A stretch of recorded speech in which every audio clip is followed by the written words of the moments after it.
সাব্বাস পেচ্ছি সাব্বাস। Silent silent. আর পেছি তোকে আমি আজ ছেড়ে দিলাম, কারণ মেয়েদের গায়ে আমি কখনো হাত তুলি না। তুই দাঁড়িয়েই থাক। আর ফেলু, তুই অনেক বকবক করিস, নে এবার তোর কাছ থেকে আমি রচনা শুনবো।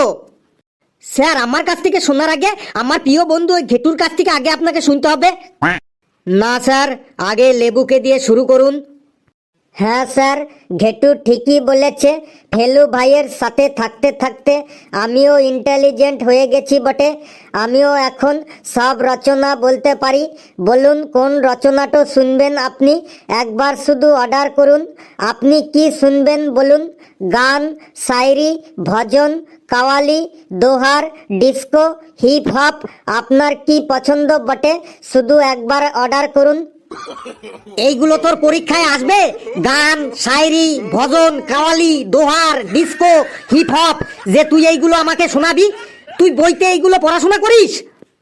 স্যার, এইগুলা পরীক্ষায় আসুক আর না আসুক, আমি এইগুলাই পরীক্ষার খাতায় লিখে দিয়ে আসি, আর বছর বছর পাসও করে যাই বটে। তুই এতদিন যতটা পাস হওয়ার কথা ছিল হয়ে গেছিস। আমি যতদিন এই স্কুলে আছি তুই আর পাস হতে পারবি না। স্যার, কি নিয়ে রচনা বলতে হবে বলুন? বেশ, তুই চালাক